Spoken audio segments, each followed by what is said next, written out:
Hey, welcome to the series of everything you need to know about Python in simplest possible way. In our previous videos, while discussing list, we have seen so many important methods and important concepts regarding list, right? So apart from that, in our very previous video, we have solved some of the problems using all those methods and concepts, right? So as part of that, in this video also, we will be solving some more problems in order to make use of those methods and understand more clearly. Right, so let us go ahead and solve the problem that what we have in this video. Let's say we are having the first problem, which is separating positive and negative values in a list. So what that means is that we will be having a list, and inside of that particular list we will be having the integer elements, and those are positive integer elements and negative integer elements. We need to divide and we need to create two separate lists, one with positive integers and another one with the negative integers. So let's go ahead and solve it. So to take an example, I am taking a list 1, and inside of this particular list 1 we will be having positive and a negative integer. So for that I am taking -3, 4. So I am taking some random values here to generate some positive and negative values. 6, 9, let's say -3, like that we are having all of these values, right? So some of them are positive and some of them are negative. So first what we need to do is that we need to create two empty lists. One is for positive integers and another one is for negative integers. So for that I am taking positive. So I am taking pos list here, which will be having a positive integers. So I am taking one more list, which is neg list, which is the negative, which is used for the negative elements inside of the list. So we need to iterate through this particular list, right? So for that reason, I will be using a for loop for element in list 1. So by using this element, we will be iterating through this particular list 1 here. So after that, inside of this particular loop, what we are doing is that we are checking some condition here. So if this particular element is greater than 0, so or let's say greater than or equal to 0, what we are doing is that we are going to add this particular element to the positive list. So I am taking positive list here dot append. So we are appending this particular element to the positive list. So I am taking this particular element. So after that, if this is not true, if this condition is not true, if the element is not greater than 0, so in such case, what we are doing is that we are taking this particular negative list and appending this particular element here. So dot append so element here. So like this, we can able to append this particular elements if the element is greater than 0, greater than or equal to 0 to the positive list, and if the element is not greater than 0, we will be appending that element to the negative list here. So at the end, I will just print this particular positive list and negative list also. So I am printing positive list and I will be printing the negative list here. So now if I execute this, we can able to see the result. In one list we are having all the positive integers, and in another list we are having all the negative list. So negative elements. Like this we can able to separate the values that we have inside of a list. If you want positive list, we can able to get the positive list. If you want negative list, we can able to get the negative list. And I hope you can able to understand this particular logic in order to get positive elements from the list and negative elements from the list.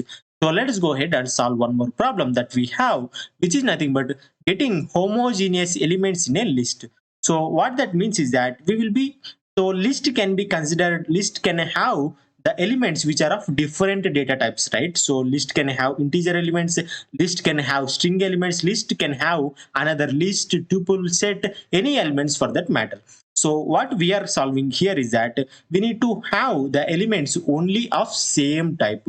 So let's go ahead and see how we can do that. So for that, I am taking a list 2 here, and inside of this particular list 2, I will be considering the elements of different types. So for that, I am considering the integer elements. So I am taking some random elements, and I will also consider some string elements like subscribe. Like that, I am having some elements. So I will be also considering some of the list here. So I am taking a list, and I will also take some tuple here. and I'm having 4 3. So like that I'm considering different elements here, different elements of different data types, list, tuple, string, integers, like that we are having the different elements, right? So now what we are doing is that we will be iterating through this particular loop, and we will be considering the elements which are of only a single type.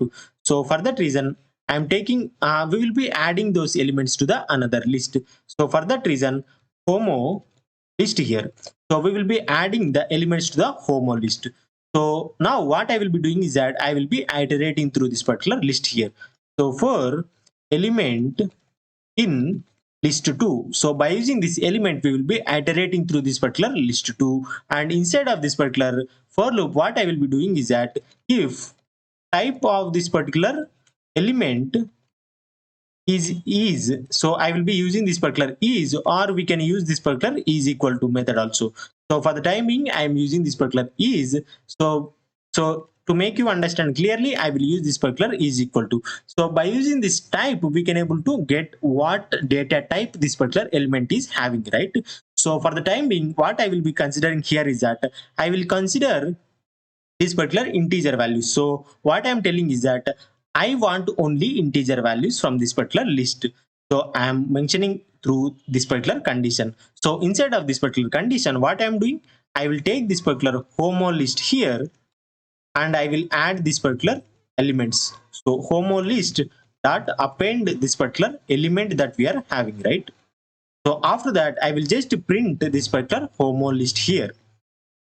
So now if I execute this, you can able to see we are only getting the similar data, same data types, which is nothing but these particular integer values. So let's say if I put str here, by using this str, we are mentioning that the element should be of string type. So if I execute this, you can see we are getting only of string type.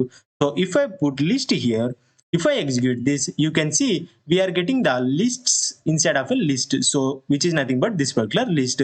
Let's say if I put tuple here and if I execute this, you can able to see we are getting only a tuple. So like this, we can able to get the only one specific data type elements. So we can able to take input from the user. So based on the user input also, we can able to do that. So for that, I am taking a choice variable and I'm taking input from the user.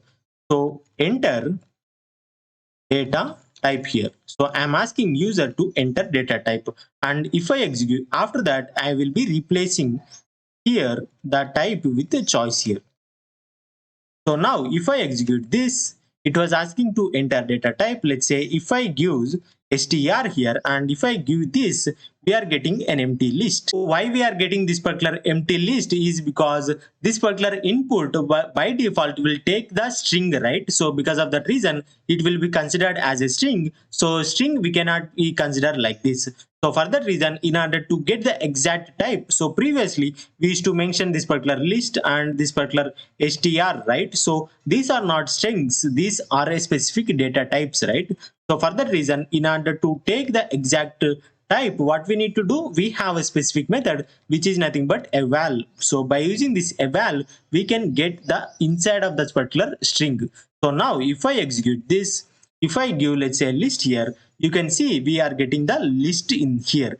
So let's say if I execute this and by using int, if I give this, we can able to see all the integer values. So like this, we can able to get whatever the desired data type that we want inside of a list. So let us go ahead and see one more problem that we have, which is nothing but expanding the nested list. So previously we will be having the elements inside of a list as a inside of a list, right? So we need to expand this element. So let us go ahead and see how we can do that. So in order to understand, I will take one more variable list 3, and inside of this particular list 3, I will be having some normal elements here. So apart from that, I will be also having this particular list of elements. So I am having like this, like this, like this. We are having these particular elements. So I will consider one more list here to understand more clearly. 4, 0, 3, 2. Like this, we are having the integer elements inside of this particular nested list. So let us go ahead and see how we can get this particular nested list as individual elements. So for that, in order to get that, what we will be doing is that we will be using a for loop in order to iterate through this particular list 3, right? So for that reason, for element in list 3, so we will be iterating through list 3. So in order to get a new list, we will be using a empty list here. So list, I will take just as list 4 here. So after that, what we are doing in this for loop is that we need to check a condition. So what was the condition is that we need to expand this particular list, right? So we need to check a condition. If this particular element is of type list, we are going to expand that. So for that reason, I will checking a condition if type of this particular element is equal to let's say list here. So after that, what we are going to do, we need to expand that. So for that reason, what I will be doing is that list 3 dot extend here. So by using this extend method, we can able to get each element inside of a list, right? So that we have discussed when we are discussing this particular extend method previous videos.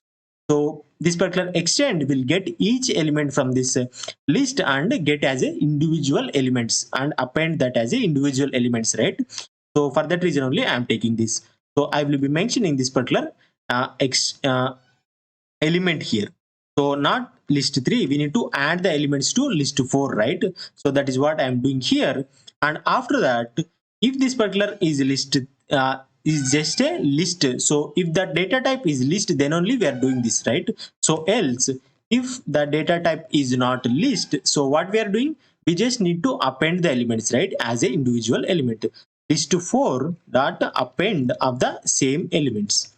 So after that, if I print this particular list 4 here, and you can see the result we are getting 2, 3, 5, which are of int previously also. After that, we are getting 34, 4, 2, 5. So previously we used to have these elements inside of a list, right? So now we are getting these elements not inside of a list, but as a individual elements. After that, we are having 4032. So previously also we are getting this particular elements inside of a list. So now we are getting as a individual independent elements. So like this, we can able to get the elements inside of a list as a individual elements like this. So I hope you can able to understand how we can do that. So, and I also hope you have understood all the solutions that we have discussed in this video for all the problems, separating positive and negative integers and getting the homogeneous elements in the list and expanding the nested list. So if you found this video interesting, hit the like button. So thank you so much for watching this video. In the coming videos, we will be discussing more about tuples, right? So tuples also similarly as considered as a list. So we will be discussing more about tuples in our coming videos. So to stay updated with my latest videos, subscribe to this channel and turn on the notifications to all so that whenever I upload any video, you will get the notification. So thank you for watching this video. See you in the next one.